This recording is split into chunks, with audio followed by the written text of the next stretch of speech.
Ha, ne güzel, ne güzel.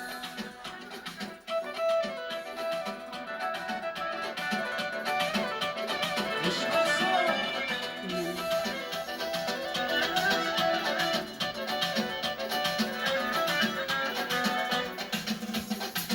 Kitap arabanında bardağı uyuyor.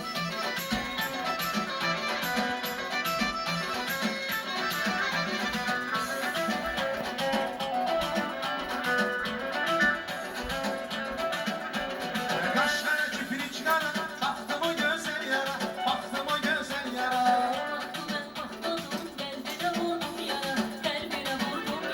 Kaşlara kipini çıkar, baktım o güzel yara, baktım o güzel yara.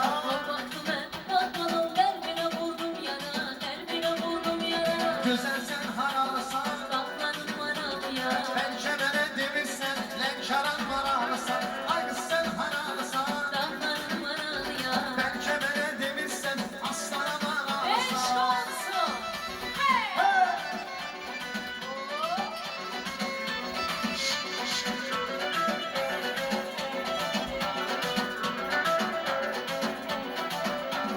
Kaşlar çaman ay kız, gitme bir dayan ay kız, gitme bir dayan ay kız. Kaşlar çaman ay kız, gitme bir dayan ay kız, gitme bir dayan ay kız.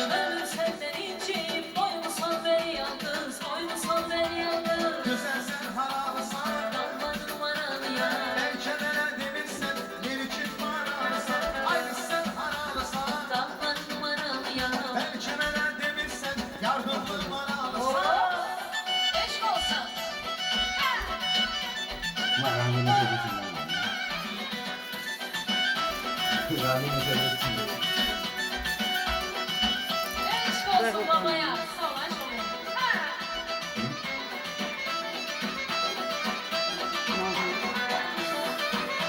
Ben buna kalmaz.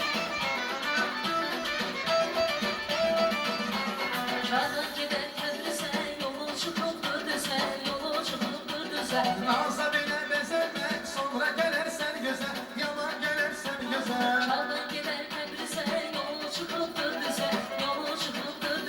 Naza bile bezermek, sonra gelirsen göze, yaman gelirsen göze.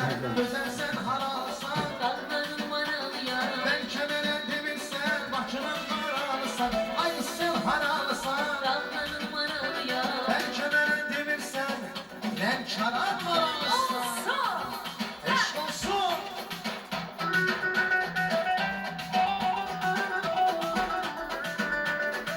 Çaran ana yurdum. Şükürler olsun bu günleri Rafik Ata, Aybeniz Ana ve kendimizin valideynleri İlham Ata, Arzu Ana övladlarına güzel gün edirlər. Bütün doğmaları, dostları, əzizləri dəvət ediblər. Hamı da gəlib. Biz də istəyirik ki, elə bəyimiz, gəlinimiz də buradadır. Valideynləri dəvət edək. Valideynlər gəlsinlər bura. Nazlı xanım, əyləşməyin siz də, mənim yanımda olun.